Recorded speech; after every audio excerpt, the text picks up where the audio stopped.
में रहने वाले श्रोताओं को ये सौभाग्य मिला है, तो माता बहन भाई सबका कर्तव्य है सुबह आकर के, जो लोग वॉकिंग पर जाते हैं, वॉकिंग करने का मन होता है, सुबह सुबह उठ करके आएँ और भागवत जी की परिक्रमा अवश्य लगाएं। कंपलसरी कितनी परिक्रमा करें, तो भैया ज़्यादा परिक्रमा की आवश्यकता नहीं है, मात्र 108 चक्कर लगाओ। इसके शक्ति नहीं है शरीर में 108 चक्कर लगाने की, तो कोई बात नहीं है, आप 54 बार चक्कर लगा के जाओ। 54 बार भी अगर आप फेरी नहीं लगा सकते तो 27 बार इसकी परिक्रमा दो। 27 बार भी अगर शक्ति नहीं है शरीर में, तो हम कहते हैं तुम 11 बार परिक्रमा लगाओ। 11 की भी शक्ति नहीं है तो तुम मात्र 1 परिक्रमा लगा के जाओ। स्टेज पर चढ़ने की भी शक्ति नहीं है तो भागवत के सन्मुख आकर के इसको प्रणाम करके भी चले जाओगे तो भागवत की कृपा अवश्य आपके ऊपर होगी। श्रीमद् भागवत कोई साधारण ग्रंथ नहीं है। परीक्षित जैसा श्रोता और सुखदेव जैसा वक्ता इस दुनिया में न होने के कारण कल्याण नहीं हो पा रहा है।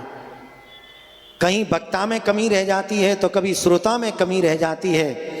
हजारों कथाएं श्रवण करने के बावजूद भी हमारी कभी कभी बुराइयां दूर नहीं हो पाती। कथा कराने वाले आयोजकों के बीच में से बुराई नहीं हट पाती। कहने का मतलब है कथा इतनी गहराई से सुनो कि कथा में कहा क्या जा रहा है। परस्पर प्रीति की चर्चा है तो परस्पर प्रीति रखने का प्रयास करो। धन दौलत को छोड़ने की इसमें कोई चर्चा नहीं है। सबसे महत्वपूर्ण चर्चा सत्संग में है प्रेम की। जीवन में प्रेम उतारो, एक दूसरे से द्वेष मत करो, तब तुम्हारा कथा कराना सार्थक होगा। कथा में बैठ कर के सुनना सार्थक होगा। नहीं तो हजारों कथाएं सुनी और जाकर के पड़ोसी से लड़ बैठे तो 3-4 घंटा यहाँ बर्बादी के अलावा कुछ नहीं किया आपने। कम से कम कथा में से लौट करके जाओ तो पड़ोसी को भी लगे हमें लगता है ये कथा से लौटा है।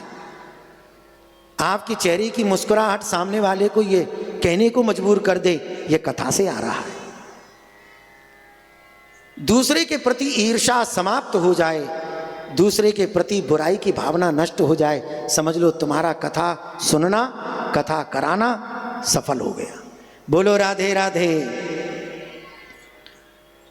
ईर्ष्या मत करो। दूसरे के साथ जैसा तुम करने का प्रयास करते हो, पता चला वैसा ही व्यवहार भगवान आपके साथ भी कर सकता है।